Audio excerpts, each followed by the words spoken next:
L'équipe régie, s'il vous plaît, pour le lancement du film.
Mesdames et messieurs, bonjour, bienvenue à cette prestigieuse conférence hybride tenue ce jour le 30 novembre à Casablanca et ce, dans le cadre des rencontres du Digital by Portnet en partenariat avec l'Agence nationale des ports.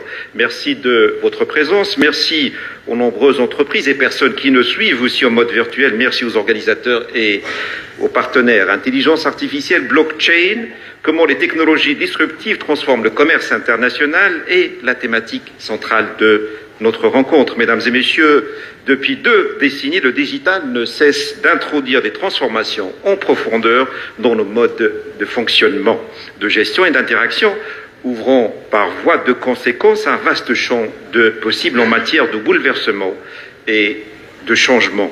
Les nouvelles technologies transforment le commerce international, générant un système commercial agile, inclusif et générateur de valeur.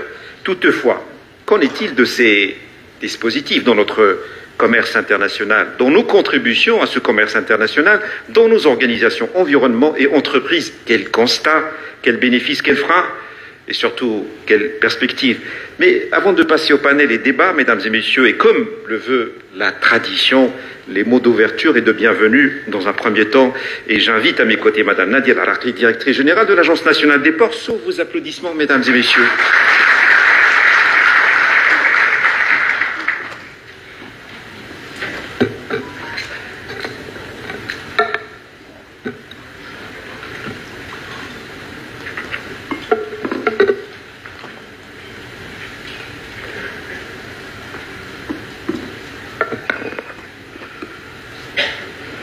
Bismillah ar-Rahman ar-Rahim.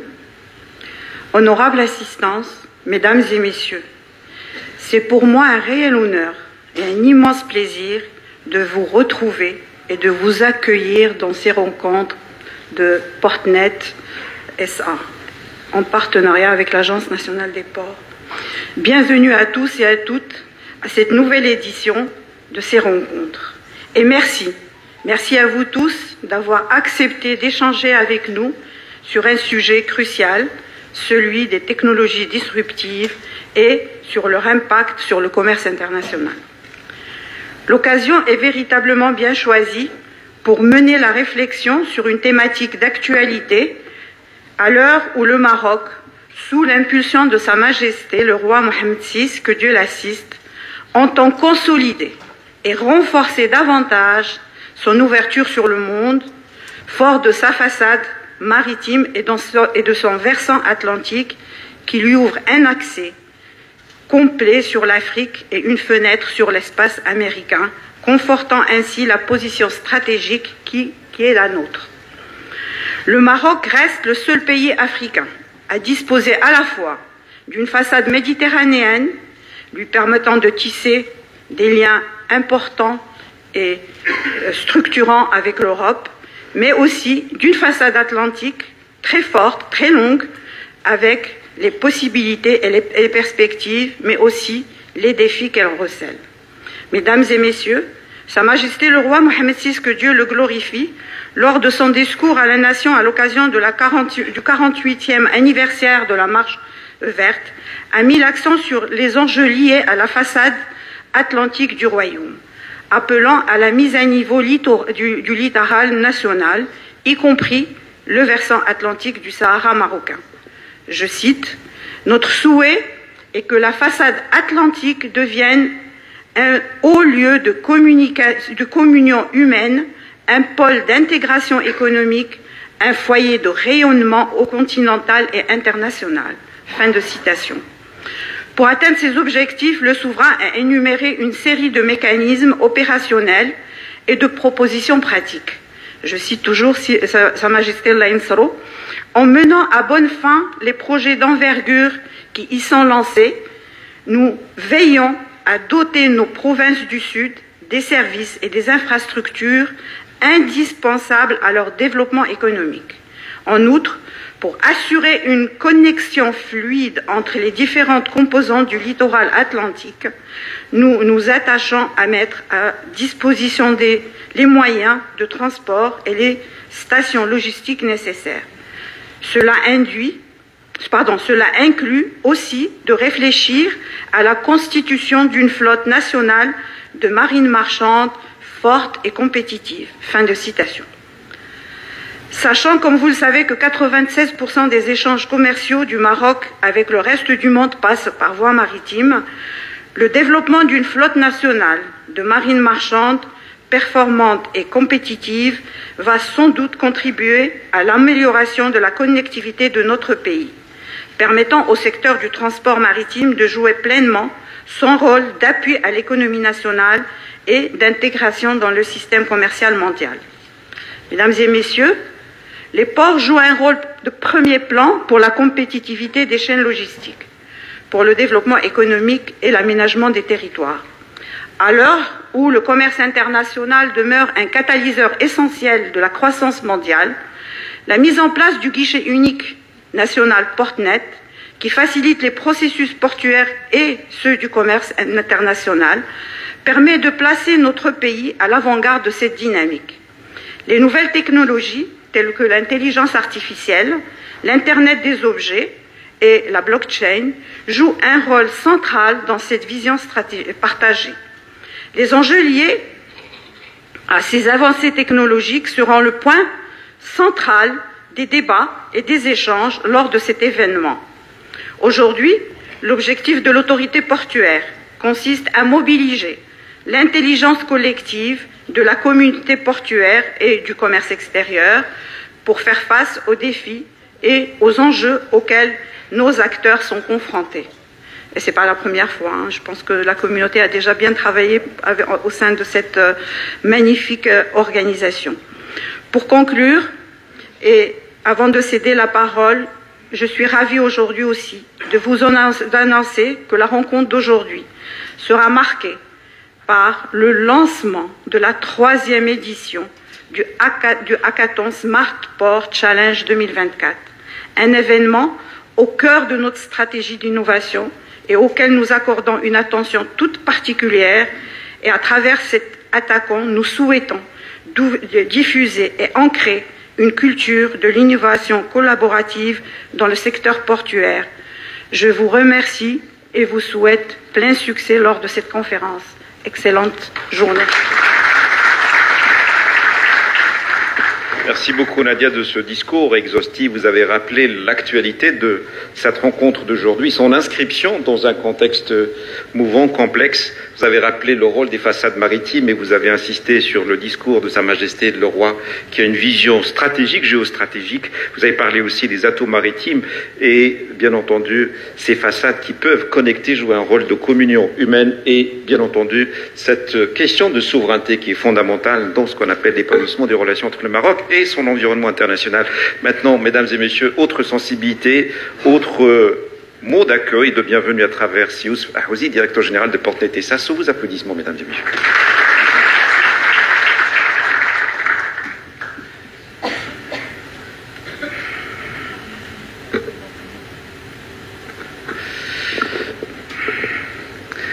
Bismillahirrahmanirrahim, wassalatu wassalam ala ashraf al-mursalin. Madame la Présidente, Mesdames et Messieurs les directeurs généraux, Mesdames et Messieurs les directeurs, honorable assistance, Mesdames et Messieurs, chers collègues, Permettez-moi tout d'abord de vous souhaiter la bienvenue à cette nouvelle édition des rencontres du digital que le guichet unique Portnet organise en partenariat avec l'Agence nationale des ports sous le thème d'intelligence artificielle, blockchain, IoT, comment des technologies disruptives transforment le commerce international. Je voudrais à cette occasion exprimer mes vifs remerciements aux membres du comité d'organisation ainsi que nos partenaires et sponsors pour leurs efforts pour la pérennisation de ce rendez-vous dédié à la réflexion et au partage des expériences, à la réflexion et le partage des expériences et des connaissances dans le domaine de la logistique et du commerce international.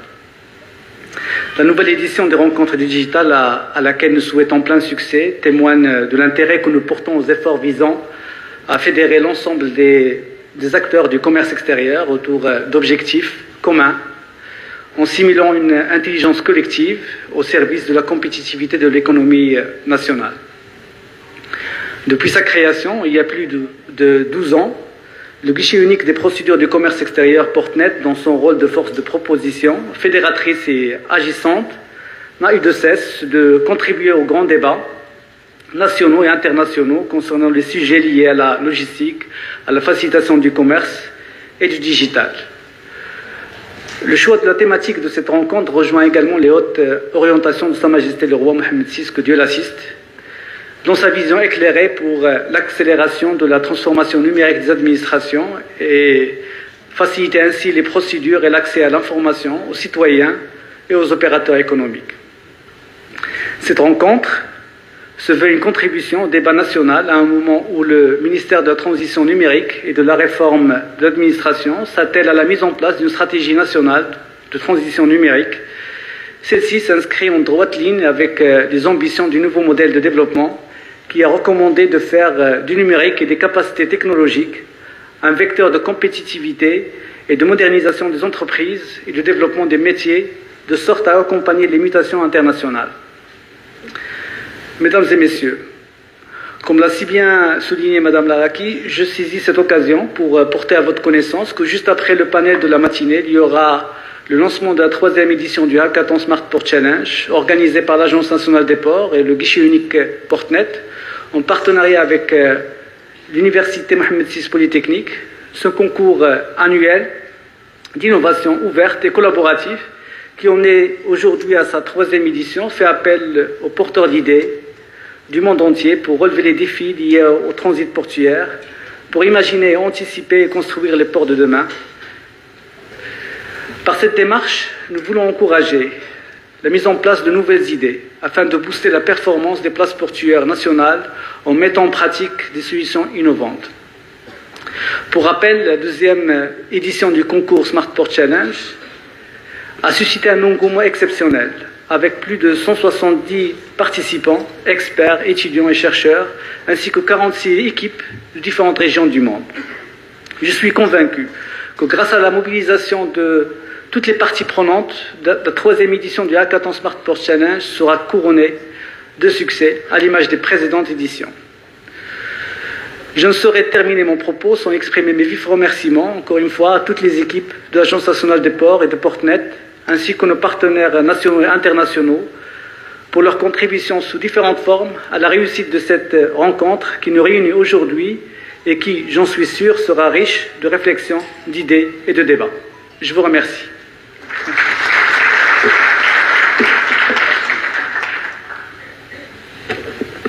Merci Si Youssef de rappeler que cette rencontre fait partie de ce qu'on appelle une série d'espaces qui ont été créés, générés pour être un lieu de débat, d'échange, de réflexion et surtout des réflexions agissantes qui génèrent de l'innovation pour que nous puissions tous transformer nos liens au monde, nos liens et nos contributions à l'épanouissement du commerce extérieur. Et vous avez parlé de la connexion de ces débats avec le nouveau mode de développement qui est voulu par Sa Majesté et l'ensemble des Marocains.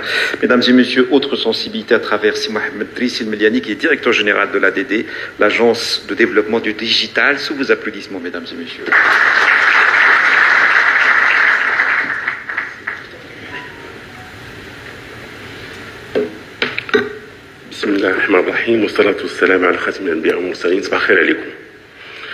Madame la Présidente, Monsieur le directeur général, Mesdames et Messieurs, chacun en sa qualité, titre et fonction, honorable présence, c'est à la fois un immense honneur et plaisir que j'assiste avec vous aujourd'hui pour la 3e fois aux rencontres du digital organisées par les partenaires qui nous sont extrêmement chers et qui sont l'Agence nationale des ports et Portnet.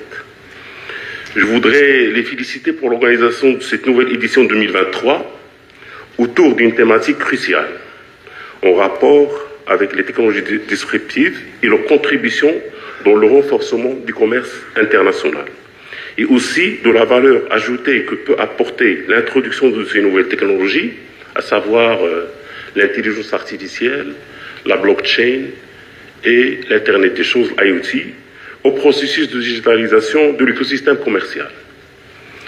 Mesdames et Messieurs, l'internalisation des échanges est une constante majeure des économies développées et se présente comme l'émergence et la consolidation d'un marché mondial des biens, des services et des capitaux qui s'affranchit des frontières politiques des États et se structure en référence à des stratégies transnationales d'un certain nombre croissant de firmes. Ces dernières, opérant dans le commerce international, s'appuient massivement sur des ressources et des capacités logistiques à conquérir des marchés de consommation sur une échelle élargie dans des conditions de coût et de service à la clientèle de plus en plus efficientes. Toutefois, c'est les actifs physiques sur lesquels repose toute démarche logistique en termes de transport, de gestion de stock et de manutention des produits occupent une place importante. Il serait maladroit de passer sous silence que la démarche logistique bénéficie aussi et surtout des technologies de l'information considérées aujourd'hui comme disruptives. Ces technologies offrent de nouvelles perspectives de croissance aux échanges internationaux par le biais des réseaux globalisés de production impliquant de multiples firmes internationales au niveau industriel, commercial et des services dans le processus de création de valeur. Eu égard aux évolutions rapides que connaît le monde dans le domaine de la transformation digitale transverse, il semble aujourd'hui intéressant d'apporter un éclairage sur ces technologies en matière de logistique et de pilotage des flux dans les réseaux globalisés du commerce international. Ces technologies bouleversent radicalement les habitudes en termes de production, de logistique, de marketing, de traitement massif de données et de modèles économiques. Les changements s'imposent en général aux opérateurs de commerce international car ils vont engendrer et engendrent déjà des gains de productivité sur les produits et services traditionnels. Cette technologie ouvre aussi le champ à des sources de revenus additionnels du fait de leur innovation. Mesdames et Messieurs, les nouvelles technologies telles que l'intelligence artificielle et la blockchain sont au cœur de la révolution digitale, façonnant un paysage commercial où l'innovation est le mot maître.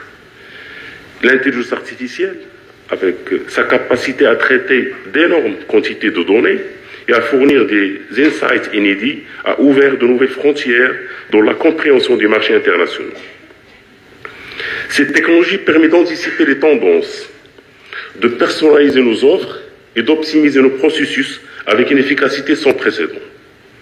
Grâce à l'IA, nous avons la possibilité de prendre des décisions plus éclairées, d'améliorer la gestion des risques et de créer des expériences clients plus engageantes à l'échelle mondiale. La blockchain, quant à elle, émerge comme une force transformative dont la manière sont conçus les échanges commerciaux internationaux. En instaurant une confiance indéfectible grâce à une sécurité renforcée, la chaîne de blocs offre une traçabilité transparente tout au long de la chaîne d'approvisionnement. Cela signifie qu'il est possible de garantir l'authenticité des produits, de lutter contre la contrefaçon et offrir aux différents opérateurs une visibilité sans précédent sur l'origine et le parcours de nos marchandises. Au niveau continental, notamment l'Afrique, ce type de technologie est à même de booster les performances de la zone libre-échange continentale africaine, la ZLECAf, en assurant la traçabilité pour prouver la qualité et l'origine du produit et effectuer des transactions d'import-export de manière digitale. L'Internet des objets, quant à lui, présente un impact significatif sur le commerce international en transformant divers aspects de la chaîne d'approvisionnement, de la logistique et des modèles commerciaux. On peut citer en exemple l'optimisation de la chaîne d'approvisionnement, une gestion logistique améliorée, une personnalisation de l'expérience client, une sécurité renforcée ou encore une gestion efficace des stocks. Il convient de souligner que la plupart des organisations de la chaîne d'approvisionnement auront donc du mal à trouver suffisamment de travailleurs de première ligne au cours de la prochaine décennie. Les robots contribueront à combler cette lacune. En effet, selon une étude menée par un cabinet de renom, en décembre 2022, 96% des chaînes d'approvisionnement ont déployé ou prévoient de déployer l'automatisation cyberphysique et 35% ont déjà déployé des robots. 61% d'entre eux réalisent un pilote ou sont au milieu de leur première mise en œuvre. La technologie robotique progresse en effet rapidement, rendant les robots viables pour un nombre croissant de tâches de première ligne, de l'usine à l'entrepôt, en passant par le magasin de détail et au-delà. Ces technologies ne sont pas des outils, simplement, mais constituent des catalyseurs de changement. Ils redéfinissent la manière de collaborer avec l'avènement des contrats intelligents, simplifiant et accélérant les transactions internationales et facilitant la mise en relation avec des clients de nos pays auxquels on ne pouvait pas vendre auparavant. Ils améliorent également la sécurité des paiements transactionnels, réduisent ainsi les coûts et les délais. Sans oublier que l'introduction de ces technologies ouvre aussi des portes jusque-là inaccessibles pour les petites et moyennes entreprises en rendant le commerce international plus inclusif et équitable et en offrant la possibilité de prospérer dans un paysage commercial de plus en plus connecté, contribuant ainsi au développement de ce qu'on appelle l'économie inclusive. Mesdames et messieurs, l'organisation de cet événement constitue indéniablement une opportunité cruciale pour soutenir l'accélération, bien sûr, de la transformation digitale en application des directives de Sa Majesté le Roi Mohammed VI de le glorifie. Cet événement offrira aussi, à mon avis, une plateforme propice au partage et à l'échange des meilleures pratiques et à la proposition de solutions innovantes. Madame la Présidente a parlé d'un hackathon et je pense que c'est une très bonne occasion pour qu'on puisse vraiment échanger et promouvoir l'innovation. Et à la création de liens avec de nouveaux partenaires et à l'identification aussi de nouvelles opportunités. Cet ensemble d'objectifs reflète l'engagement à créer un environnement propice, dynamique et collaboratif, favorisant l'avancement dans le domaine de la transformation de notre pays. Dans ce cadre, il convient de préciser que l'Agence de développement digital suit attentivement l'évolution de ces technologies à travers le monde et a mis en place un certain nombre de chantiers qui touchent à ces technologies. Et aujourd'hui, l'intelligence artificielle est au cœur des chantiers prioritaires de l'Agence. En effet, après, bien sûr, approbation de son conseil d'administration, l'Agence, aujourd'hui, elle a un programme de recherche appliquée en intelligence artificielle et Big Data, en collaboration avec le ministère de l'Enseignement supérieur, de la Recherche scientifique et de l'Innovation et le ministère de l'Industrie et du Commerce et le Centre national de la Recherche scientifique et technique. Ce programme, il gère 45 projets relevant de 15 universités structurées marocaines de recherche ont été retenus dans le cadre de cette initiative. Alors les projets retenus, ils couvrent plusieurs domaines, dont la logistique et le transport. Il y a presque 5 projets qui touchent, dans ce cadre-là, ce sont des projets d'intelligence artificielle qui sont aujourd'hui en cours de développement au niveau des universités marocaines. Et là, Madame la Présidente, Monsieur le DG, on est ouvert pour qu'on puisse vraiment collaborer dans ce cadre-là. Alors, en plus des valorisations socio-économiques pouvant appliquer certains projets de recherche, le principal bénéfice attendu de ce programme concerne la formation par la recherche d'un certain nombre significatif de professeurs, chercheurs et doctorants. Cela permettra ainsi de renforcer les efforts en cours visant à doter notre pays d'un capital humain qualifié qui est sans doute le nerf de guerre pour le développement d'un écosystème marocain en intelligence artificielle. Aussi, et conscient de l'importance du renforcement des compétences des bénéficiaires en matière de transformation digitale, l'agence a lancé une plateforme Académie Archmia qui consiste à mettre en place un programme national de formation dans le domaine du digital et plusieurs parcours dans cette plateforme traitent de ces technologies, à savoir l'IA, la blockchain et l'IoT. Mesdames et messieurs, pour terminer, nous pouvons dire que la science, la technologie et l'innovation constituent à la fois un moteur transformateur structurel des économies des sociétés et un facteur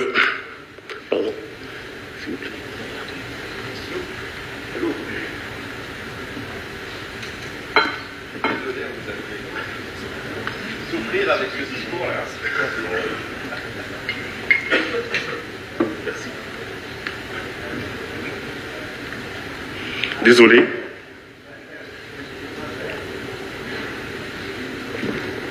Merci. Je m'excuse. Alors, pour terminer, nous pouvons dire que la science, la technologie et l'innovation constituent à la fois un moteur de transformation structurant pour l'économie des sociétés et un facteur d'intégration dans l'économie mondiale via les réseaux de commerce au sens large. Cet ensemble, science, technologie et innovation, va jouer un rôle essentiel dans la réalisation de nombreux objectifs du développement durable.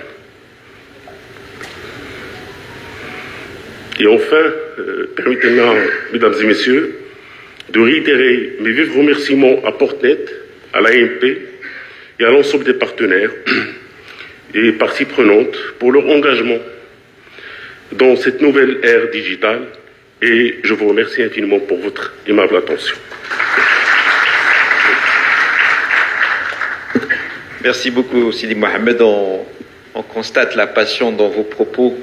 Ça a pris sincèrement tout votre engagement jusqu'au point où vous avez soif. Je m'en excuse de vous avoir laissé sincèrement dans cette situation-là.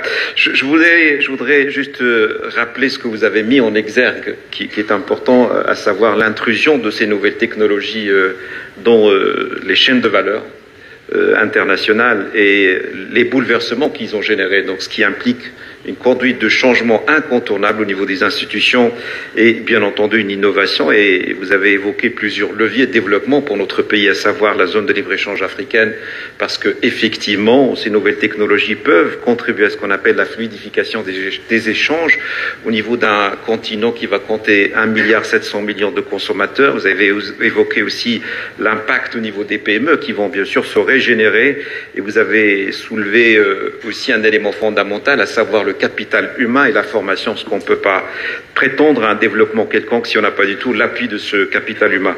Madame la Présidente, Messieurs les directeurs généraux, je voudrais vous remercier infiniment et avec beaucoup de respect pour votre engagement, pour les discours, parce que ce ne sont pas que des discours, c'est aussi une vision, c'est aussi du pragmatisme qui se lit dans vos expressions de ce matin. Je vous remercie infiniment. Je vais vous inviter donc à quitter la scène et sous vos applaudissements, bien sûr, mesdames et messieurs.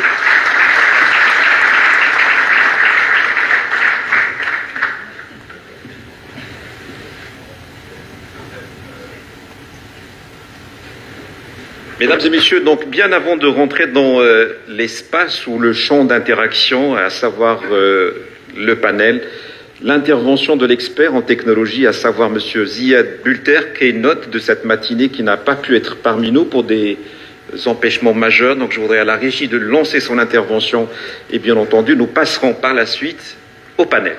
Merci beaucoup. Good morning, ladies and gentlemen. Assalamu alaikum. My name is Ziad Batla, and I am the Managing Director of Sovereign Border Solutions, SPS. We are a boutique consultancy providing strategic advice and support within the border management and supply chain domain. Thank you to the organizers for giving me this opportunity to present to you about the disruptive technologies impacting cross-border trade. I would like to apologize for not being in beautiful Casablanca, but I am currently in Asia and couldn't make it there, but I'm sure we can use the technology to our advantage. Let's start by looking at what are the disruptive technologies that are impacting trade and supply chain management. As you can see in the survey conducted by the World Economic Forum, there are a few of them, and today we will be discussing 3 of them. IoT, which is number 1 in terms of the survey, AI, which ranked 6th, and blockchain, which ranked 9th. Bear in mind, this survey was conducted in 2020. I'm sure this list will change if redone today. Some may not even feature, and maybe even few more emerging ones would be on this list, which tells us about the rapid nature and constant changing environment we are dealing with. Before we dive into the 3 areas we will be discussing, I think it's prudent to mention that technology in isolation almost never works. The supply chain is made up of many stakeholders, processes, documents, data, and regulations. The key will be to focus on smart borders. Smart borders have to minimize clearance time and costs while intelligently managing inbound and outbound goods and vehicles. To achieve this, disruptive technologies need to be used collaboratively to increase the impact and overall effect on the entire supply chain. So let's start by getting into the areas we're going to be discussing today, starting with AI. What exactly is AI, and how does it affect our lives as supply chain stakeholders? Well, by now I'm sure all of us have heard of ChatGPT or Bing, or wherever your choice of assistant is.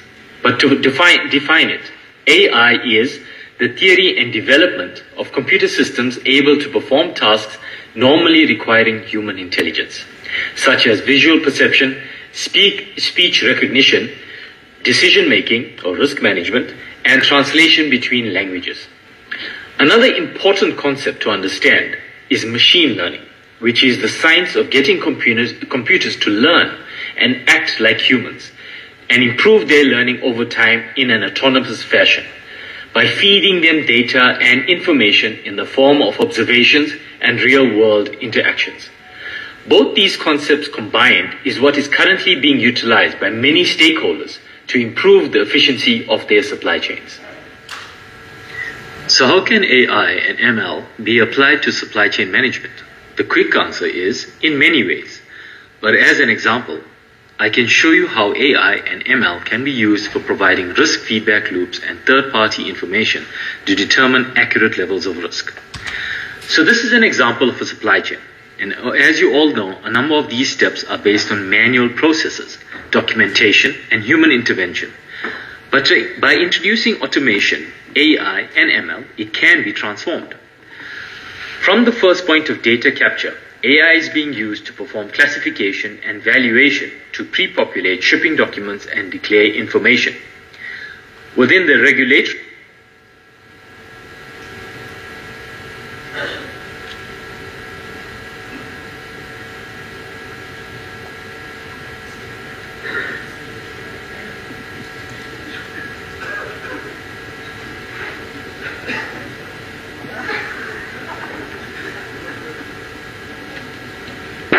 C'est à la régie de rétablir, s'il vous plaît.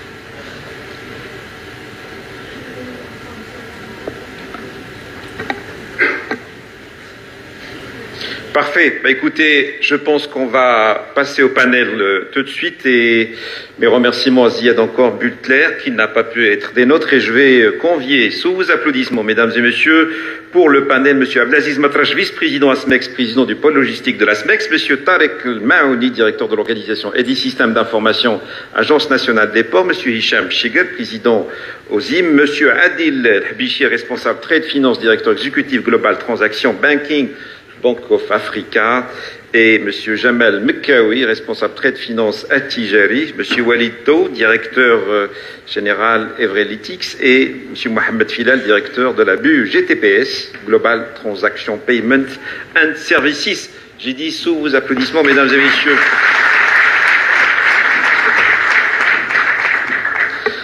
Bienvenue, messieurs.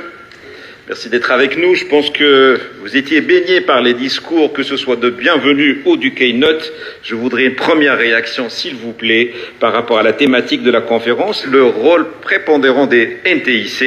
Et je voudrais m'adresser dans un premier temps à Aziz Matrache qui prend ses dispositions. Il prend de l'eau pour éviter une soif intempestive. C'est Abdelaziz. Je vous laisse boire quand même. Allez-y. Oui, il vaut mieux le faire avant que pendant. Vous avez tout à fait raison. Votre réaction, c'est Abdelaziz. Mounir, moi je ne sais pas ce que je fais ici. Ah bon, carrément. Avec tous ces experts en système d'information. Moi je suis un simple opérateur économique. Mais c'est vrai que Quelle modestie, c'est Abdelaziz. Mais je me suis intéressé très tôt. C'était mon ADN un petit peu aux facilitations de procédure. Et je pense que modestement j'ai contribué à pas mal de choses et je suis fier des résultats aujourd'hui obtenus. Vous me posez la question sur le rôle. Ben, je dirais que le rôle prépondérant des nouvelles technologies et de l'information et la communication notamment des objets de l'information, de la blockchain est indéniable dans le paysage technologique actuel. Ces technologies ont un impact significatif sur divers secteurs et façonnent notre manière de vivre, de travailler et d'interagir. Les nouvelles technologies telles que l'intelligence artificielle et la blockchain est une révolution que dans le maritime, on la compare à la création du conteneur qui a complètement chamboulé les systèmes de transport internationaux. C'est ainsi que certains qualifient, du moins, la montée en puissance des technologies digitales dans le transport maritime et la logistique. Je pense que le digital est un levier puissant pour préparer l'avenir du transport de marchandises. Comme je ne suis pas technicien, je ne peux pas parler des techniques des systèmes d'information, je vais orienter mes interventions sur comment ces nouvelles technologies peuvent influencer et améliorer la logistique, le transport et le portuaire. Et d'une manière indirecte, améliorer le commerce international. Au Maroc, nous avons brillamment réussi la digitalisation et la dématérialisation de tous les documents portuaires et du commerce extérieur, jusqu'à atteindre zéro papier à travers le guichet unique Portnet. Et ce, grâce à l'implication de tout l'écosystème, ce qui a amélioré la fluidité aux frontières et a rendu Portnet une référence au niveau régional et continental. Cependant, nous avons toujours des pays qui ne chantent pas, qui sont des concurrents agressifs sur les marchés étrangers. Et notre seul salut est d'améliorer davantage nos procédures du commerce extérieur. Et pour ce faire, l'écosystème maritime, portuaire et logistique a l'obligation morale d'accélérer la mise en œuvre des nouvelles technologies, de nos systèmes d'information, et ainsi gravir des échelons incomparables dans la compétitivité internationale. Donc notre feuille de route devrait être l'amélioration continue en intégrant l'intelligence artificielle et la blockchain. Grâce à l'intelligence artificielle, ce qui semblait impossible il y a quelques années est en effet aujourd'hui rendu possible. En plus de pouvoir anticiper les imprévus, l'intelligence artificielle couplée au machine learning et à l'analyse des données rend possible de nombreuses solutions ayant pour but d'optimiser la logistique des entreprises. Elle peut même prédire le comportement du consommateur en fonction des moments de la journée, de la météo, des événements dans le monde.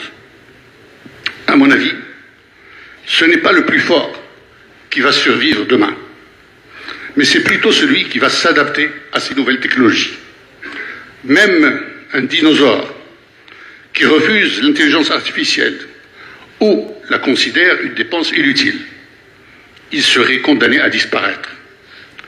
Pourquoi vous avez toujours envie, vous tous, du dernier modèle de smartphone, le dernier cri de la télévision, le dernier gadget?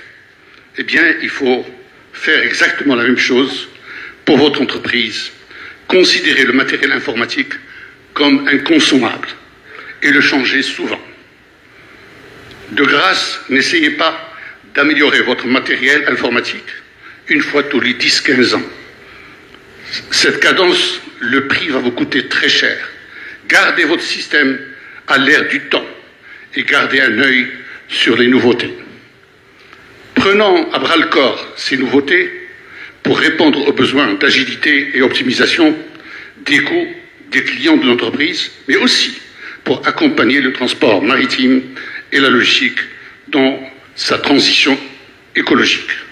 L'intelligence artificielle laisse augurer un avenir prometteur pour la logistique de la chaîne d'approvisionnement en proposant une vision de villes interconnectées, de ports intelligents, des autoroutes intelligentes et de cargos automatisés.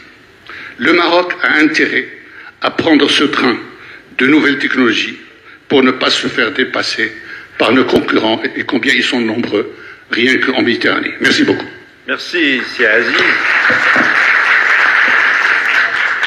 Alors, vous me donnez un point de vue de quelqu'un qui n'est pas expert. Qu'est-ce que ça aurait été si vous étiez expert? Je suis épaté, la salle a réagi par des applaudissements. Gardez un peu plus d'eau à vos côtés parce qu'il y a 3 autres questions qui vont venir à votre destination. Et c'est Tarek Mahoni maintenant, votre réaction. Je rappelle que vous êtes directeur de l'organisation des systèmes d'information à l'Agence nationale des ports. Votre première réaction par rapport à la problématique de ce jour, à la lumière, bien sûr, de ce que vous faites au sein de votre organisation. À vous la parole. Alors, pour ma part, je voudrais revenir sur une chose, c'est que nous sommes confrontés, dans le cadre du commerce international et dans le cadre des activités portuaires, à des défis très très importants qui nécessitent l'usage de ces technologies. Donc je voudrais juste dire que ce n'est pas un luxe aujourd'hui d'utiliser ces technologies. Aujourd'hui, c'est une nécessité. Et on peut exposer différents exemples qui permettent de comprendre que la situation exige aujourd'hui, comme l'a dit Simon Tarash, la compétition internationale en particulier, mais même le bon fonctionnement de nos processus logistiques aujourd'hui nous conduisent à utiliser de façon de plus en plus massive cette technologie. Je prends juste comme petit exemple ce qui s'est passé il n'y a pas très longtemps en Afrique du Sud avec une congestion majeure des ports qui a provoqué des retards énormes sur le fonctionnement logistique des ports. Donc on espère bien ne pas arriver à ce genre de situation. Justement, est-ce qu'on ne pouvait pas anticiper cette situation à travers l'intelligence artificielle? Parce qu'on évoque c'est possible, est-ce qu'il était possible d'éviter cela aussi? Oui, je cite cet exemple, je cite un autre exemple, comme ça s'est passé aux États-Unis, qui était un des pays les plus modernes. En tout cas, c'est ce qu'on pense. Et qui pourtant a connu des congestions majeures, le port de Los Angeles en particulier, qui a connu des congestions majeures pendant la période du Covid. Donc ces situations particulières peuvent générer des retards, des problèmes, des surcoûts aussi. Et on a vu les évolutions du coût du transport maritime qui a beaucoup fluctué pendant ces dernières années pour atteindre des sommets. Et bien sûr, tout ça se répercute sur le consommateur final, sur le produit final, sur ce que nous, on paye. Donc aujourd'hui, cette utilisation, on va dire, rationnelle et éclairée de la technologie qui est à notre disposition est une nécessité absolue. Et du coup, il faut bien comprendre comment utiliser cette technologie. Voilà, c'est ça que je veux dire. Merci beaucoup, Sitarek. Je reviendrai vers vous sur d'autres aspects, notamment sur l'utilisation de ces technologies au niveau de votre organisation. Si Hicham Chikr, votre réaction par rapport à ce qui a été dit, vous avez un micro à votre disposition. Les nouvelles technologies sont-elles incontournables? Elles s'imposent à nous. Comment vous réagissez par rapport à ce constat? Alors, tout d'abord, merci à Portnet pour l'invitation et pour ces rencontres, parce que on voit qu'aujourd'hui, sur la scène des événements, il y a de plus en plus d'événements qui parlent du digital pour un secteur que sur d'autres événements dans ce sens-là de façon globale. Ça veut dire quoi? Ça veut dire qu'il y a une prise de conscience, mais il y a aussi, en réponse à ta question, c'est qu'aujourd'hui, le digital est considéré comme une nécessité. Je pense qu'aujourd'hui, nous, en tant qu'association, en tant qu'OSIM, on a prêché ça depuis 30 ans, parce qu'en fait, nos 30 ans cette année-là. Et je pense que le discours a changé. C'est-à-dire, on ne parle plus de dire est-ce que le digital est important, est-ce que le numérique est important pour l'entreprise ou pour un pays, mais c'est de dire qu'est-ce que ces nouvelles technologies qui arrivent sur la scène vont apporter en termes de valeur ajoutée, de productivité et de croissance pour une entreprise publique, privée, mais aussi pour un pays et pour une nation. Je pense que c'est là aujourd'hui, et surtout la capacité à pouvoir adopter une technologie récente, naissante, de pouvoir aussi lancer des use cases et des pilotes au sein de l'entreprise et de voir quel est le retour sur investissement pour pouvoir l'adopter et dans quel domaine, dans quelle activité il faut le lancer. Et je pense que c'est là aujourd'hui où il y a un défi. En fait. Un défi. C'est la capacité de suivre, en fait. C'est la capacité de suivre, la capacité à prendre conscience de l'usage très rapidement au sein de l'entreprise. Parce que si aujourd'hui une entreprise ne le fait pas, il y a un concurrent qui va le faire, il va devancer. Donc forcément, c'est des parts de marché qui vont être opérées, que ce soit au niveau national ou au niveau international. La course vers l'adoption des nouvelles technologies aujourd'hui, c'est une course qui est juste qu'on peut pas freiner.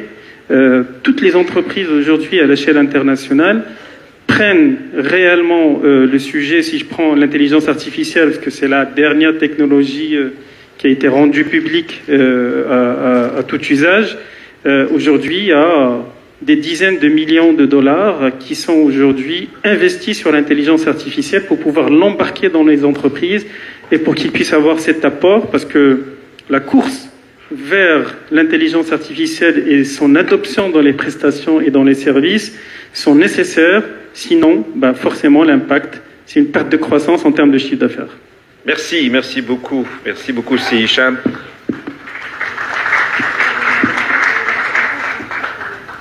Ok. Message reçu. Je vous partage avec vous, il n'y a pas de secret, c'est une pause entre les deux panels.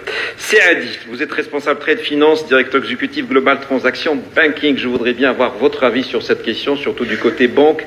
On a entendu parler de l'incapacité de faire face aux nouvelles technologies puisqu'elles s'imposent à nous. Comment vous voyez cette intrusion, positive, négative? Comment elle est perçue au sein de votre environnement, écosystème bancaire? À vous la parole. Merci Simonir. Tout d'abord, je souhaite remercier l'ANP et Portnet pour avoir organisé ces rencontres du digital sous cette thématique essentielle aujourd'hui au développement de ce métier-là, qui est le métier de la logistique, le métier des échanges transfrontaliers. Le digital aujourd'hui est une nécessité, indéniablement. Vous partagez le même avis. On partage tous le même avis. Les paiements doivent se faire de plus en plus instantanément.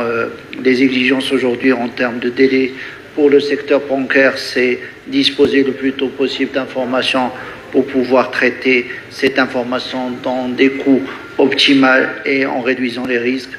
Nos clients ont besoin de disposer d'informations à travers l'intelligence artificielle. L'intelligence artificielle, c'est de pouvoir traiter des données multiples qui arrivent de plusieurs systèmes d'information, de plusieurs sources, pour pouvoir livrer cette information et pouvoir couvrir des risques différents. L'information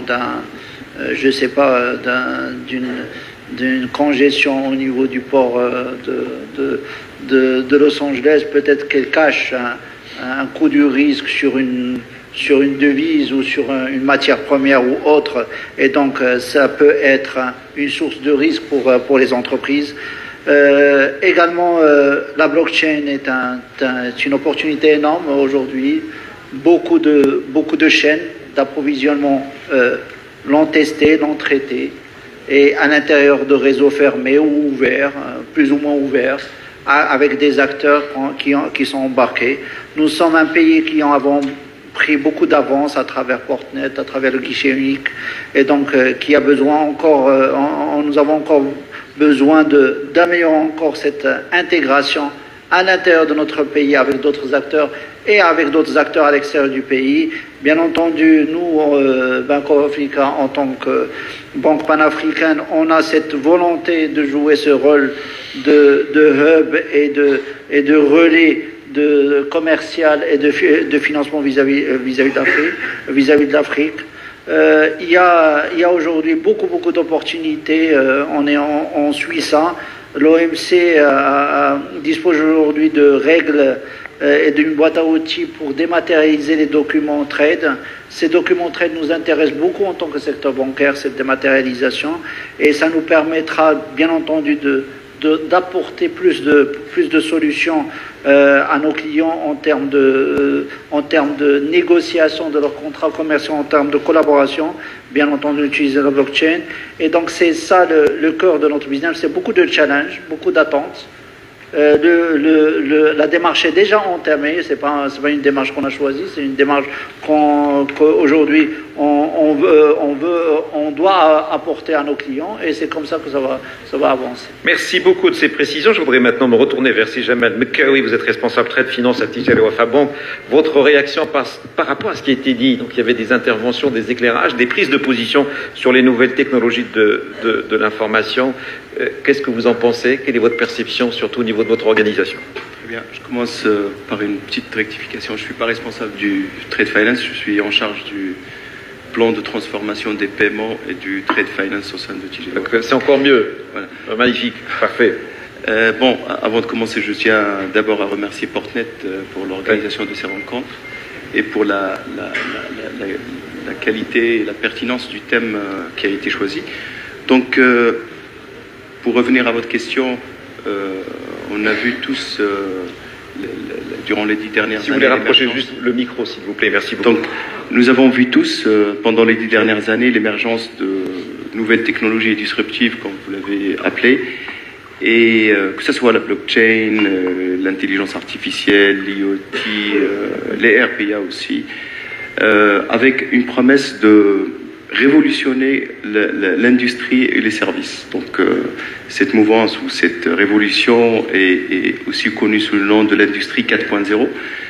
Donc comme toute nouvelle technologie, il faut trouver les bons use cases qui vont permettre, qui apportent de la valeur d'ailleurs, et qui sont pertinents et qui vont nous permettre une adoption à une large population d'acteurs économiques. Donc c'est pourquoi on a constaté une phase je dirais de proof of concept ou de POC sur plusieurs années avant d'identifier ou avant de voir émerger des use cases très pratiques et aussi qui ont ainsi permis d'avoir l'adhésion d'entreprises pour engager des fonds financiers et aussi des ressources humaines pour commencer à explorer ces technologies, pour, je dirais, mettre en place les plans de transformation qui vont permettre de capturer le potentiel qui émerge de ces technologies, que ce soit pour je dirais, le développement du revenu, pour la réduction des coûts ou pour la maîtrise du risque. Voilà. Merci beaucoup, c'est Walid. Donc, votre réaction aussi par rapport à ce qui a été dit. Oui, merci beaucoup. Merci beaucoup déjà pour l'invitation. J'aurais juste voulu faire un retour d'expérience parce qu'en fait, avant de rejoindre l'UM6P, j'ai essayé, on a développé plusieurs cas d'usage d'application de l'intelligence artificielle dans les process de l'OCP. Et en fait, on s'était rendu compte que lorsqu'on essayait de le faire en parlant, par exemple, à des universitaires de l'UM6P, c'était pas forcément, c'était assez compliqué parce que on se rend compte finalement que les algorithmes qu'on peut utiliser dans un cas d'usage, ils existent la plupart du temps déjà dans des librairies, et que alors que les universitaires, eux, ils essayent, parce que c'est comme ça que fonctionne l'univers de la recherche et l'univers des doctorants de manière générale, c'est d'essayer de développer des nouvelles approches ou des approches plus optimisées.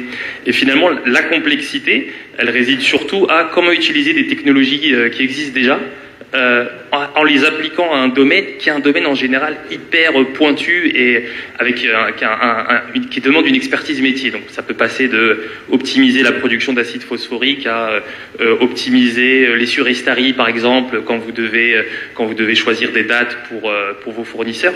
Donc tout ça pour dire, quand on veut appliquer de l'IA dans un métier ou dans un domaine, quel qu'il soit, ce qui est finalement le plus compliqué, c'est traduire un problème métier que finalement que quelques personnes comprennent vraiment. Il y a les gens qui l'utilisent au quotidien, donc dans une organisation, c'est quelques dizaines de personnes. Vous voulez insister plus sur la transposition du métier dans la capacité de l'intelligence artificielle.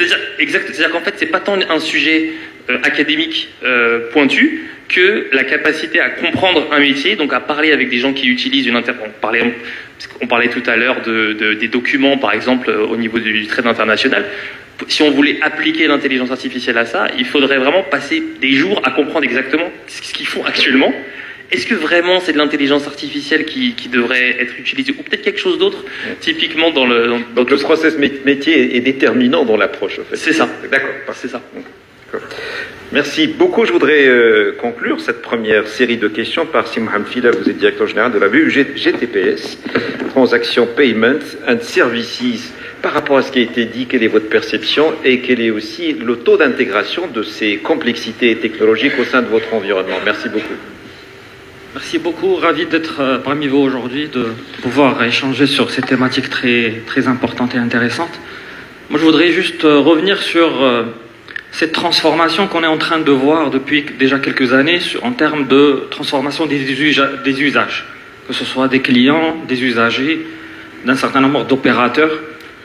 Pour revenir à une notion évoquée tout à l'heure par mon confrère, qui est celle de l'instantanéité, du temps réel que veut le client, que veut l'opérateur. La notion aussi d'urgence qui s'est beaucoup transformée depuis ces derniers temps. L'urgence d'il y a 10 ans, ce n'est pas l'urgence d'aujourd'hui. Et on se rend compte que avec autant de sujets-là, il y a des tendances de fond aujourd'hui qui sont dictées par cette transformation de comportement. Et c'est généralement des notions où il n'y a pas de retour en arrière. C'est irréversible. On ne peut qu'avancer. Je prendrai juste pour donner un exemple. Allez-y. Quand on voit les particuliers, nous tous, il y a 10 ans, l'application mobile, bon, c'était un outil parmi d'autres, mais ce n'était pas très important pour gérer la relation avec la banque. Aujourd'hui, est-ce qu'on peut imaginer quelqu'un qui, pendant une semaine, ne va pas avoir accès à son application mobile? C'est un peu la transformation des usages, et ça touche tout le monde, y compris des gens qu'on disait il y a quelque temps qu'ils sont d'un certain âge, ils ne vont pas pouvoir le faire. Tout le monde aujourd'hui l'utilise, et c'est irréversible. Et dès un jour que cette application est inaccessible pour une raison X ou Y, ben la personne elle se dit, c'est pas possible, est-ce que c'est ma banque qui est toujours là? Donc l'usage est parti très loin. Dans le commerce international, il y a aussi cette tendance aujourd'hui dans le comportement de l'entreprise, dans le comportement du client, de se dire, je veux un certain nombre de choses tout de suite, je veux de l'instantanéité, je veux du temps réel.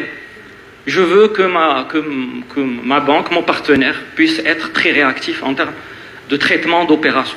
Et cette réactivité, cette notion d'urgence, ce temps qui est très précieux, ne peut demain être géré, aujourd'hui déjà, et demain encore plus, ne peut être géré que par l'utilisation de la technologie. Mohamed, vous êtes souvent confronté à cette immédiateté qui est exigée par les clients. Donc vous êtes dans la logique client, vous êtes orienté client oui, de façon... Ça c'est ce qu'on vit au quotidien.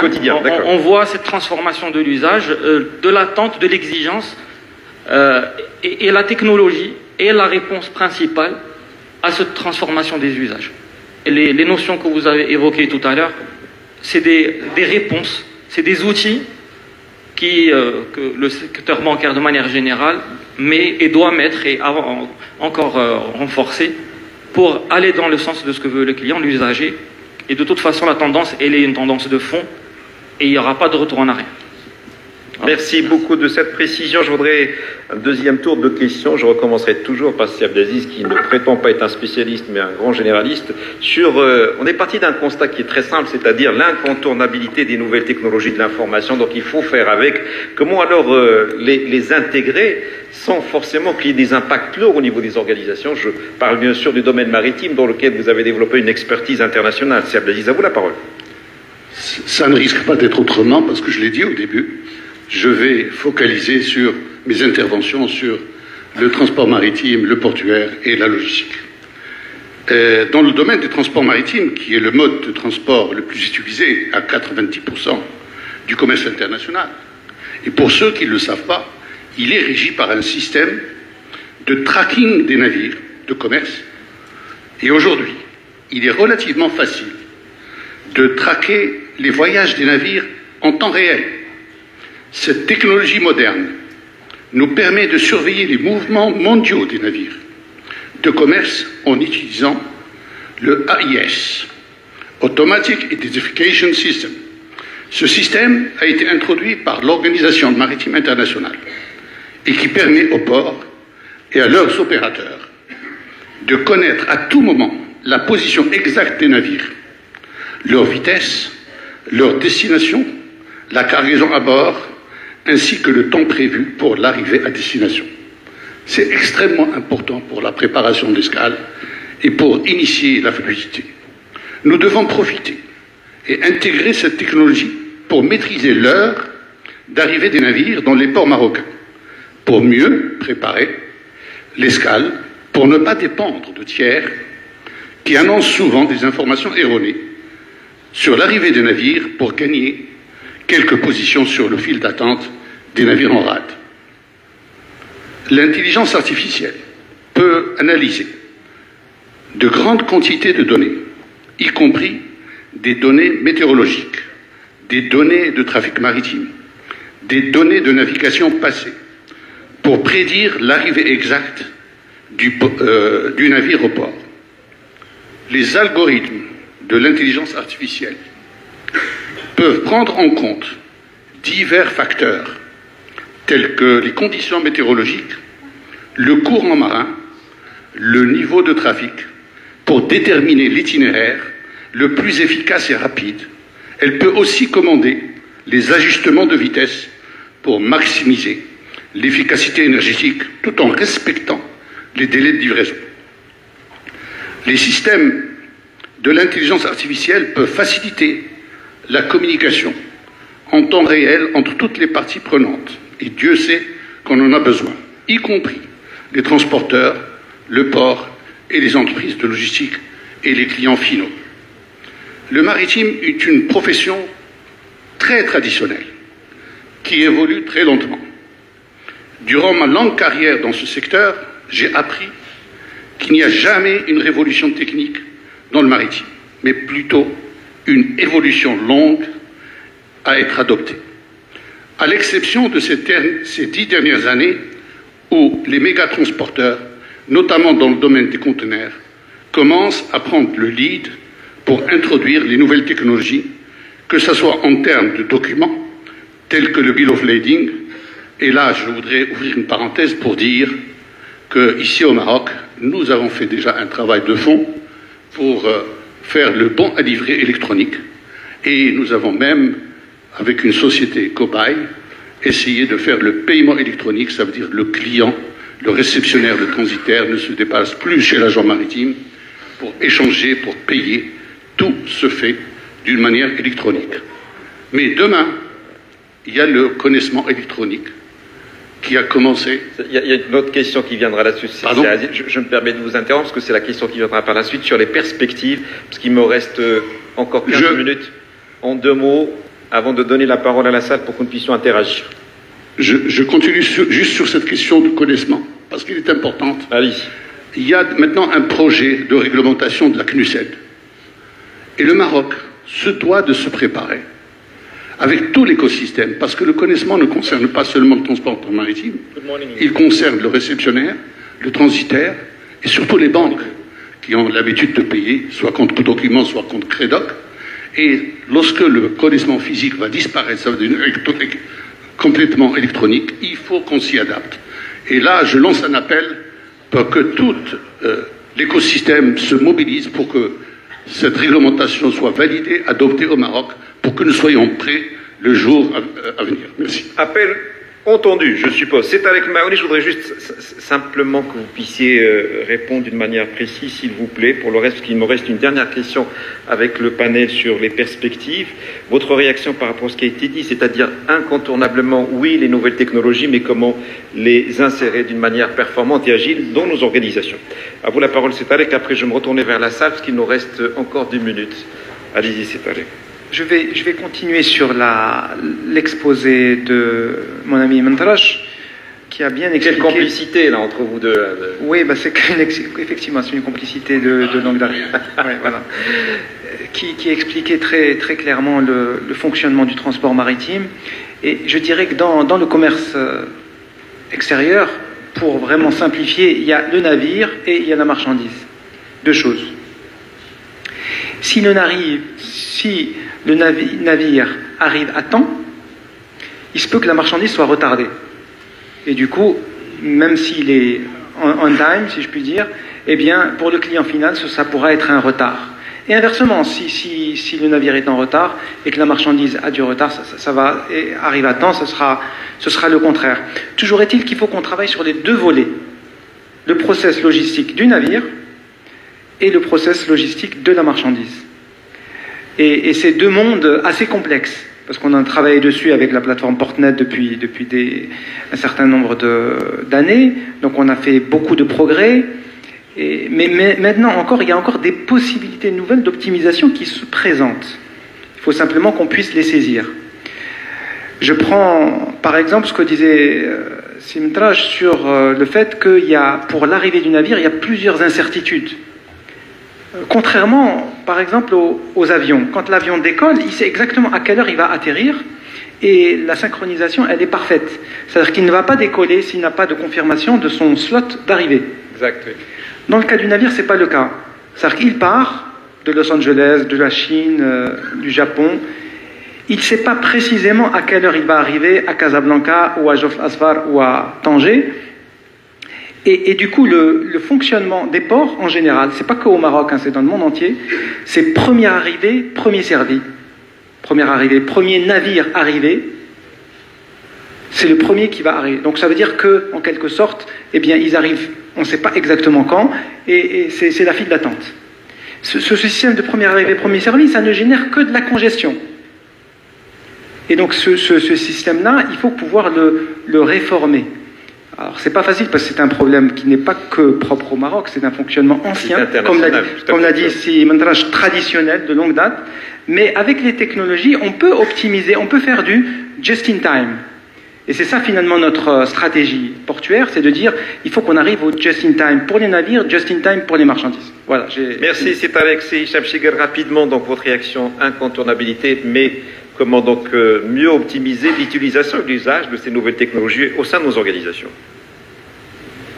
Rapidement, je vous en supplie, parce qu'il y a une autre question, et puis la salle aussi. Très bien. Alors, je rebondirai sur le même exemple en donnant un chiffre.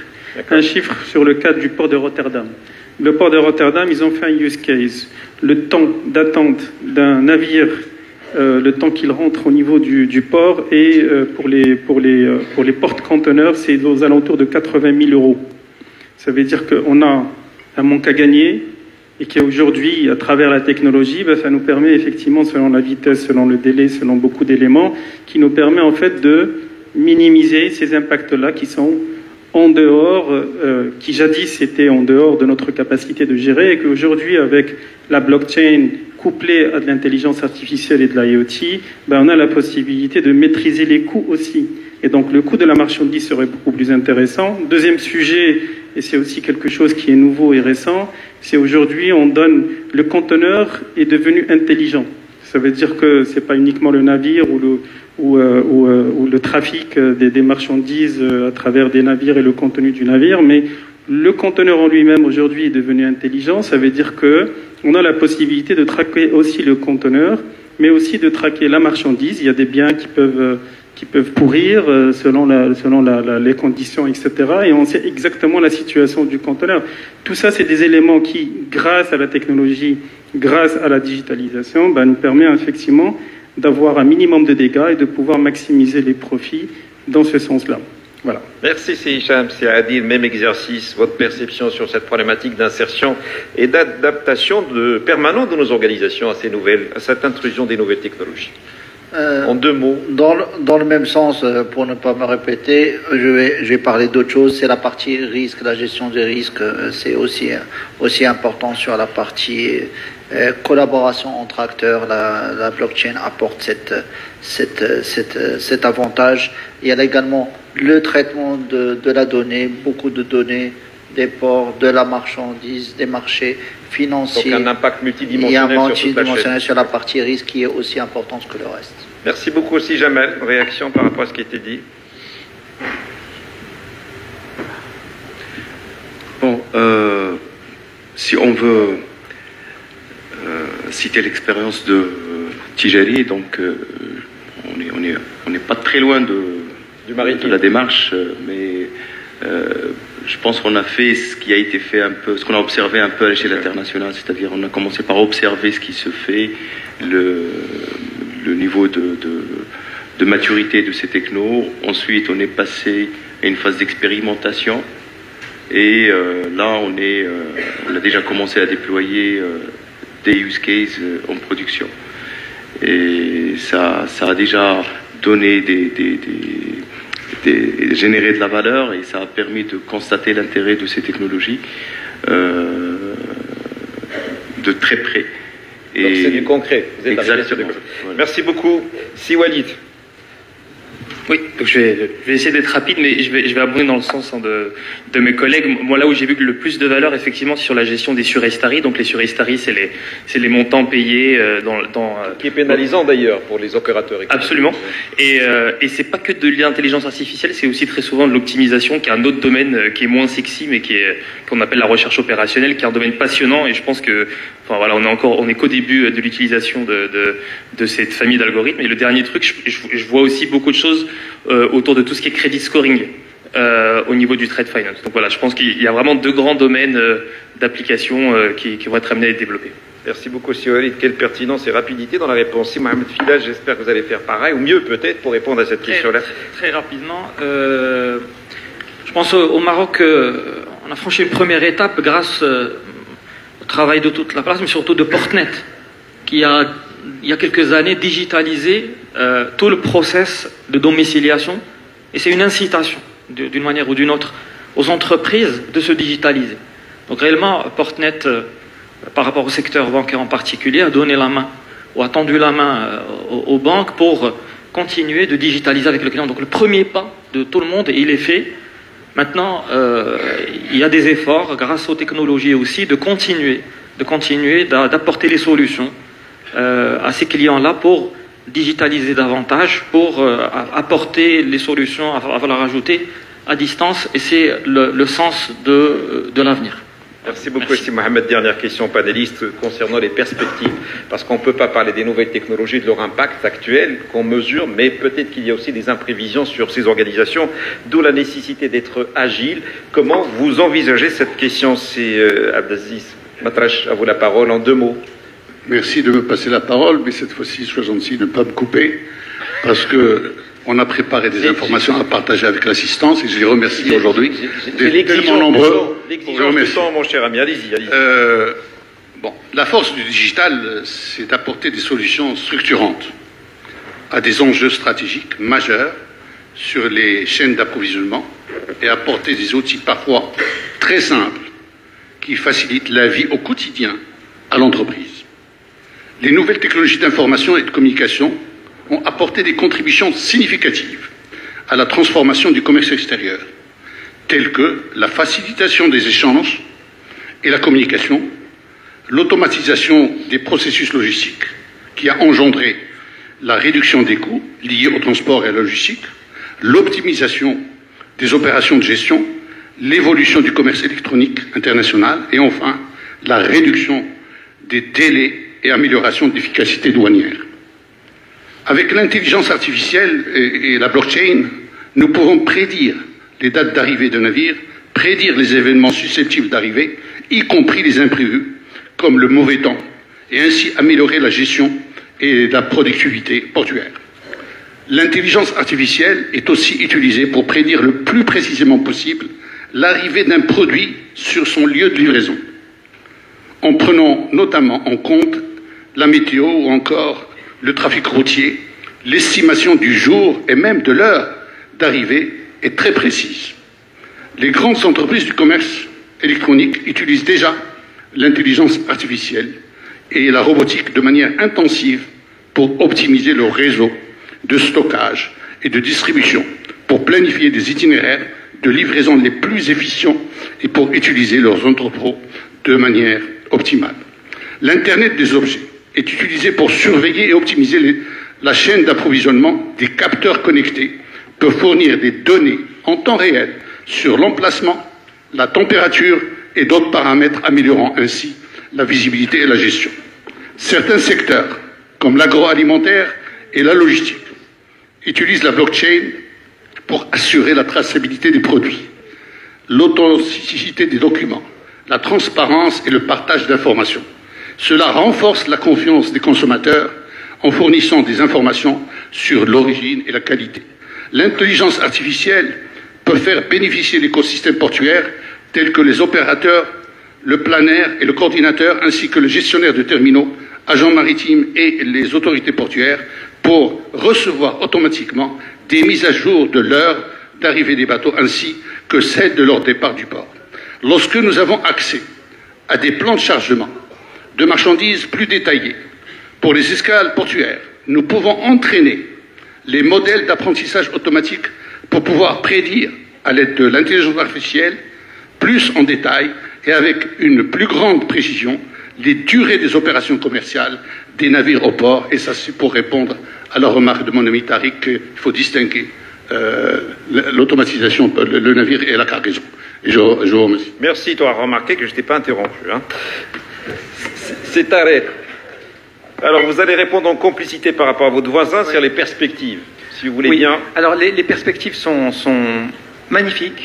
Moi, je dirais quelques idées clés si on veut vraiment se faciliter la vie par rapport à ces technologies, parce que ces technologies, ça fait un peu peur. Hein, parfois, on ne sait même pas de quoi on parle, pour être tout à fait clair.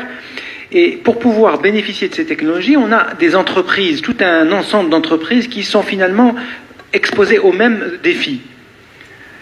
Et aujourd'hui, ce qu'on appelle à réaliser, c'est à mettre en place un cadre de coopération dynamique autour de l'adoption de ces nouvelles technologies. Le Smart Port Challenge, dont on va parler tout à l'heure, est un exemple de ce genre de cadre.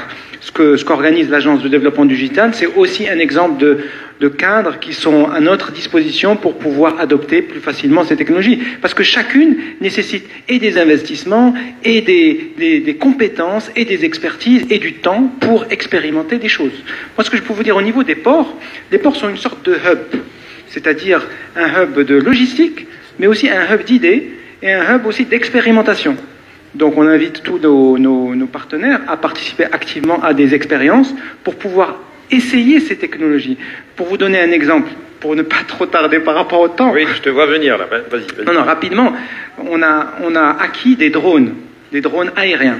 Un drone aérien et un drone marin de toute dernière technologie pour pouvoir expérimenter l'utilisation de ces outils qui peuvent rendre des services très intéressants pour la gestion portuaire et les services rendus au niveau des ports. Bon, c'est une occasion d'expérimenter ce genre d'outils pour pouvoir faciliter les opérations dans le port. Il y a d'autres outils d'objets connectés qu'on est en train de déployer aussi, à la fois sur le plan d'eau et sur le terrestre, qui peuvent produire une masse de données considérable, après aux consommateurs de les utiliser et d'en faire le meilleur usage. Voilà. Merci beaucoup, c'est Alex et Hicham. Même exercice, c'est-à-dire les perspectives. Comment vous les voyez? Alors, au niveau des entreprises, bon, il n'y a plus de sujet.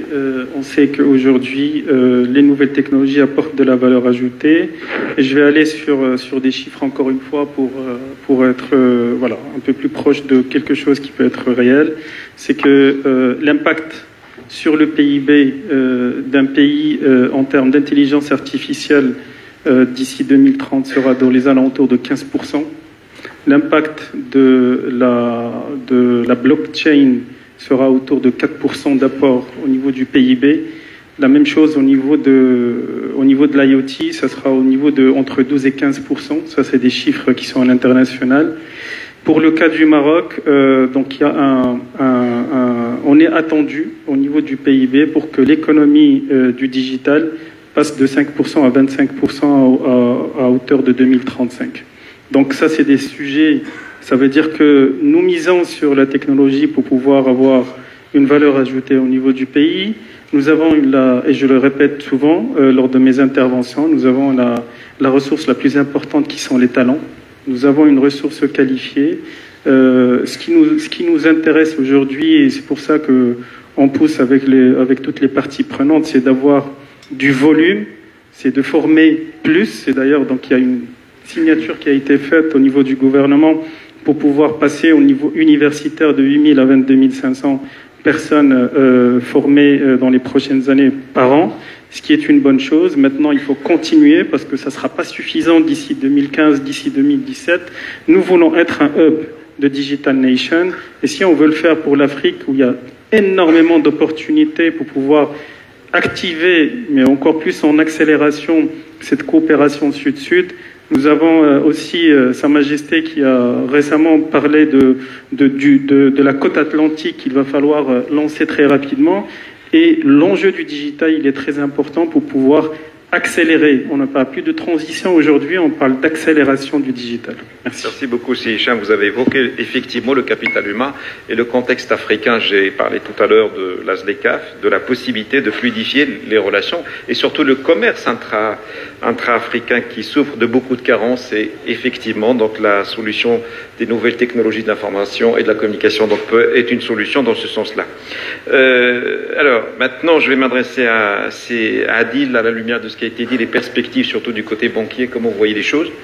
Les perspectives sont magnifiques qui arrivent. Donc, principalement du côté bancaire, d'abord, c'est une réduction de coûts qui est là. La partie intelligence artificielle permet de réduire beaucoup les coûts en termes de coûts de traitement, en termes de coûts du risque. D'autre part, aujourd'hui, il y a des exigences en termes de délai, en termes de la part de nos clients. On parlait de plusieurs jours avant de traitement. Là, l'exigence est en jours. Bientôt, c'est en heures. Et cette exigence-là, en heures et en pourcentage, en parlant de chiffres comme par mon collègue, c'est quasiment 80% d'ici 2025 qui doivent être traités dans les 2 heures de Parlement. Donc on doit être dans cette donnée, surtout pour une banque qui a dans sa stratégie d'être panafricaine. Ces paiements doivent se faire dans des délais très très courts et passer par des circuits très rapides. Et on ne peut pas le faire sans digitaliser, sans dématérialiser, sans donner à la technologie son droit pour pouvoir traiter et enlever les ruptures de process qui sont à l'intérieur des traitements internes. Merci beaucoup, Adil, de ces précisions, notamment l'accélération des flux. Si jamais, en 2 mots, des perspectives. Moi, je pense que, avant de parler perspective, il faut parler potentiel. Aujourd'hui, l'activité de commerce extérieur, c'est parmi les activités les moins digitalisées. Donc aujourd'hui, si on parle des IVL, on a, je pense, moins de 1% de connaissements maritimes qui sont digitalisés aujourd'hui. Donc le potentiel est énorme. Alors que d'un autre côté, c'est comme si on avance à 2 vitesses. Il y a le e-commerce qui est en pleine accélération, avec beaucoup plus du temps réel et d'instantanéité, etc. Et de l'autre côté, on a des délais de bout en bout qui sont très très longs. Il y a un décalage entre les 2 actions. Il y a un décalage, donc effectivement, il y a un décalage important. Merci beaucoup. Alors finalement, donc, je vais atterrir, si Mohamed Fidel, pour le mot de la fin, pour cette série de questions, avant que je m'adresse à la salle. Allez-y, à vous la parole. Beaucoup de responsabilités. Non, je vais être rapide, ne vous inquiétez pas. Ce que je pense peut être une super perspective, c'est non seulement en fait que l'ensemble des ports au Maroc ou que les acteurs de l'univers portuaire appliquent ces technologies, mais moi je pense aussi qu'il pourrait y avoir même des nouvelles startups qui sortent de cet écosystème et qui finalement, donc pas uniquement utiliser des applications en interne, mais aussi utiliser toute la richesse de l'écosystème pour créer des nouvelles activités uniquement autour des technos, dont ces gens seraient des clients, mais qui pourraient du coup servir d'autres clients en Afrique, et que ce soit le leader des technologies autour de l'univers portuaire, mais via un véhicule, une start-up, une autre entreprise. Donc on peut s'appuyer sur les ressources des start-up pour dynamiser davantage les flux et la contribution des entreprises au commerce international. Écoutez, merci beaucoup. Je voudrais prendre 3-4 questions de la salle, s'il vous plaît, parce qu'on est en dépassement déjà de 10 minutes à cause de mon ami Matrache. C'est une blague. Allez-y, je crois qu'il y a des micro-baladeurs. Il y a déjà une main qui se lève ici. Je prendrai, allez-y, 2e question, une 3e. Est-ce qu'il y a une 3e question? Après, on passera à alors, 3e question ici. Allez-y, monsieur. Vous voudrez bien vous présenter, poser votre question. Bonjour, c'est M. Zahraoui, Portnet. Donc, c'est bien pour... donc, en parallèle avec l'adoption de ces technologies disruptives, aussi de digital en général, il y a plusieurs défis et risques liés à la cybersécurité et à la protection des données. Donc, comment les entreprises peuvent-elles faire face? Merci beaucoup. Monsieur le directeur général, micro, s'il vous plaît, par là.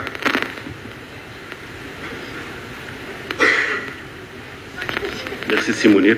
Je n'ai pas une question, mais vraiment, je voudrais réagir par rapport à cette question de perspective. Et avant, je souhaite aussi remercier nos éminents intervenants pour bien sûr, pour leur intervention, mais aussi pour les propos. Donc, on est tous ici d'accord que ces nouvelles technologies sont nécessaires pour renforcer, pour développer l'ensemble des secteurs, notamment le secteur du commerce international. Et aujourd'hui, on va traiter des thématiques importantes. Pourquoi? Parce que les 3 technologies disruptives qu'on est en train de discuter aujourd'hui sont les plus importantes et aussi les plus impactantes, surtout par rapport au secteur du commerce international. Parce que la blockchain, c'est bien sûr le levier important pour assurer des échanges commerciaux sécurisés. L'IoT, c'est par rapport à tout ce qui est logistique. Et l'IA, c'est transverse pour toutes les activités de commerce international. Par rapport aux perspectives, moi, je souhaite dire qu'aujourd'hui, il y a un certain nombre de prérequis nécessaires pour qu'on puisse vraiment tirer profit de cette technologie-là. Ils sont nombreux, mais je citerai, je pense, 3. Je l'ai dit dans mon discours. Tout d'abord, utiliser l'IA ou innover avec l'IA, on ne peut pas le faire s'il n'y a pas de données. Donc là, c'est un appel à tous les acteurs ici présents du secteur du commerce international. Il faut qu'on prépare nos données, il faut les structurer. Parce que pour tirer profit comme étant utilisateur ou quelqu'un qui innove dans l'IA, il va falloir avoir des données. Sans données, on ne peut pas y aller. Deuxièmement, c'est par rapport à tout ce qui est ressources humaines. Là, il faut investir vraiment dans nos ressources humaines pour qu'on puisse vraiment adopter et aussi lancer des projets qui peuvent bien sûr impacter ce secteur. Et en dernier lieu, je pense qu'aujourd'hui, il y a une initiative qui vise à promouvoir l'innovation dans ce domaine. Et je pense là aussi, c'est un appel pour l'ensemble des acteurs aussi aujourd'hui pour aller pousser les startups et les petites entreprises à innover dans ce domaine. Merci. Merci beaucoup, Sidi Mohamed. C'est Rachid Tari. Micro, s'il vous plaît.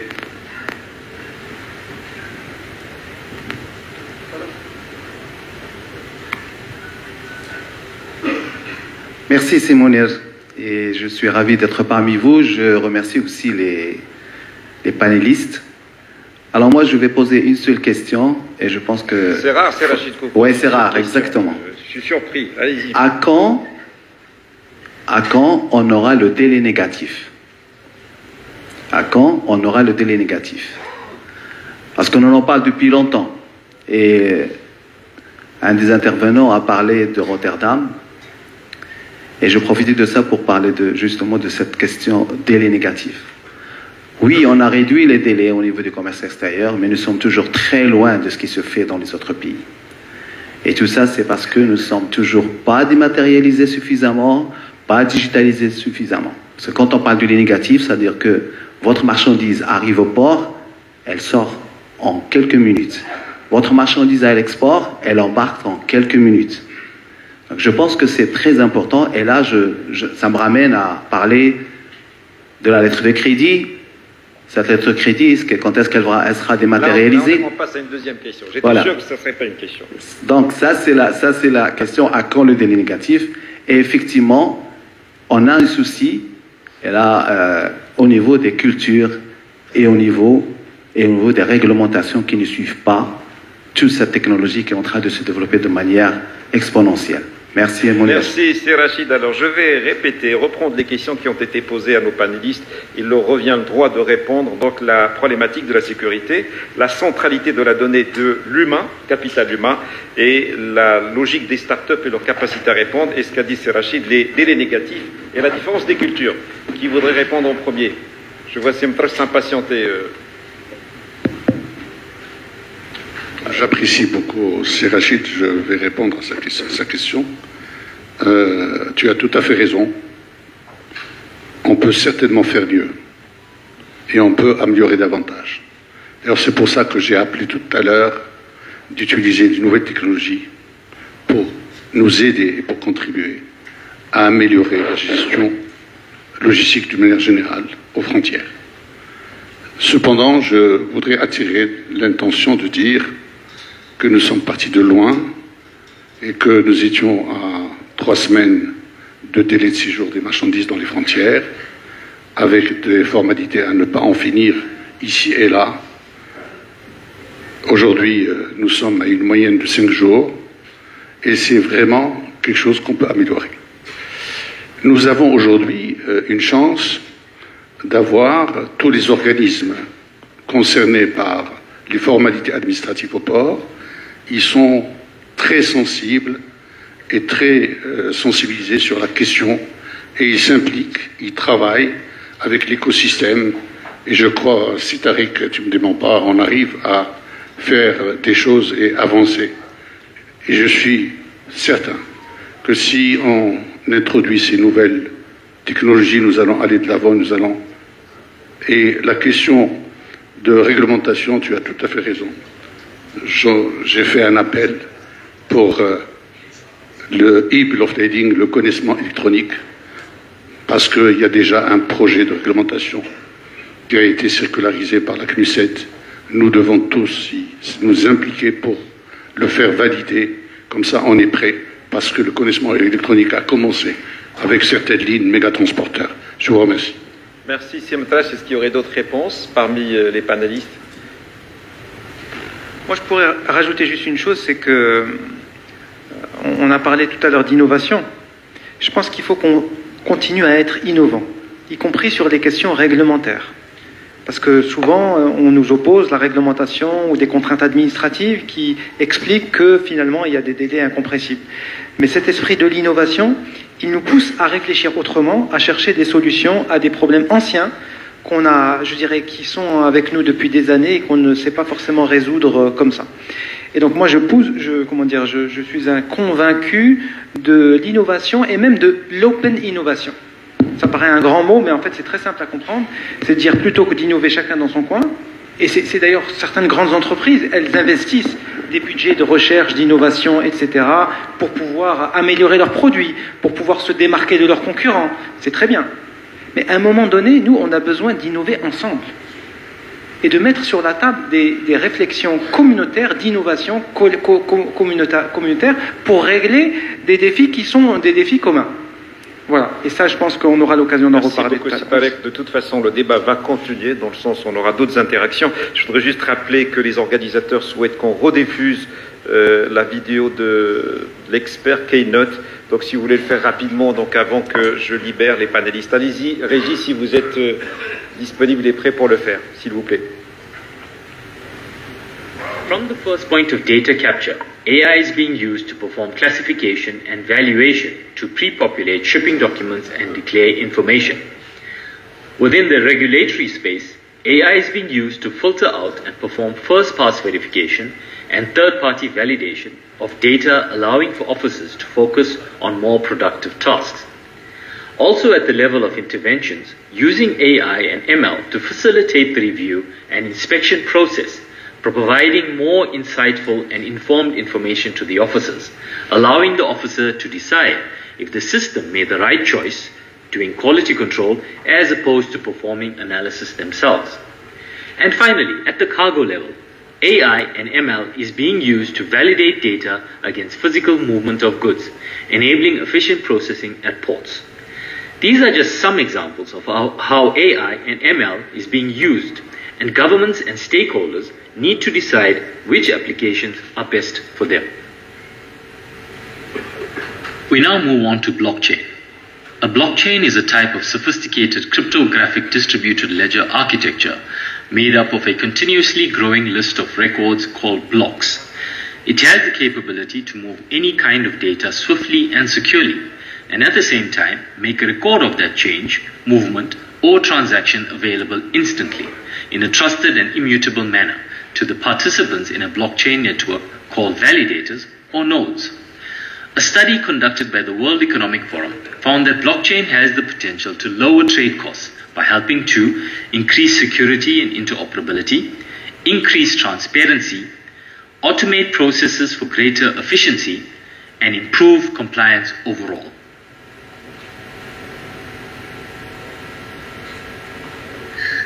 We now look at blockchain for the supply chain. It sounds like a title of a song from the 90s. But anyway, how can blockchain be applied to the supply chain? A blockchain-powered supply chain can aid in the systematic electronic recording of shipment transaction records concerning the price, date, location, quality, and certification of goods. This results in improved supply chain transparency, enhanced traceability and compliance, and reduced administrative costs, boosting a company's reputation and compliance. It also ensures all stakeholders in the supply chain can access the same information digitally and safely, while potentially reducing miscommunication or human errors occurring during complex paperwork and data transfer. Blockchain and AI technologies that eliminate physical documentation like receipts, invoices, tax forms, contracts, financial reports, etc., allow organizations to connect to external stakeholders in the ecosystem for seamless communication, enabling industry innovation and promoting global trade. We now move to our final topic of discussion, IoT, or Internet of Things. The Internet of Things equips everyday objects with identifying, sensing, networking, and processing capabilities that allow them to communicate with one another and with other devices via the Internet to achieve particular objectives. So, how does this help us in the supply chain? Well, IoT offers us instant data about the physical condition of a shipment or even a single item in transit. It gives us true visibility across the supply chain. With that comes the ability to spot losses, damage, and delays in real time, allowing us to address these immediately. Bottlenecks are identified and status updates are accurate. Over time, the data shows patterns that will help with predictive analysis, contingency planning, and optimization of transit, speed, cost, and security. IoT is really about considering the data supply chain and identifying where IoT can be inserted to safely and securely provide data to stakeholders as and when it is required. This then negates the need as far as possible for human interaction and errors and enables seamless processing as far as possible. This has to obviously be balanced against the need for security and confidentiality, and that's going to be where the next revolution is going to be, the democratization and privatization of data. The more data available, the easier it will be to facilitate trade. So companies and governments will have to define their own standards and draw the lines of what data can and should be shared for what purposes. This will require obtaining a balance between data sensitivity and enabling facilitation of trade. Having spoken about these technologies that can disrupt trade, I have to bring us back and remind us that technology is just a tool. It is only as good or as bad as we make it. And at the end of the day, we have to remember that without a supporting framework like the one displayed here, even with the best technology, you could still fail. So don't work in a vacuum. Make sure you adopt a holistic approach, regardless of which technology solution you choose. Merci beaucoup, merci beaucoup. Très intéressant. Je voudrais qu'on prenne une photo pour les panélistes, s'il vous plaît, avant de les remercier. Photographe, s'il vous plaît, photo pour les panélistes. Je voudrais par la même occasion les remercier vivement de leur implication, de leur présence et de s'être prêtés aux jeux questions-réponses. Je voudrais que Silmeliani, ici, Youssef Ahouzi, vous puissiez les rejoindre aussi pour la photo du groupe. Je voudrais aussi remercier la salle pour sa présence et sa patience. Donc nous allons marquer une pause tout de suite après pour reprendre dans un second temps sous vos applaudissements, mesdames et messieurs.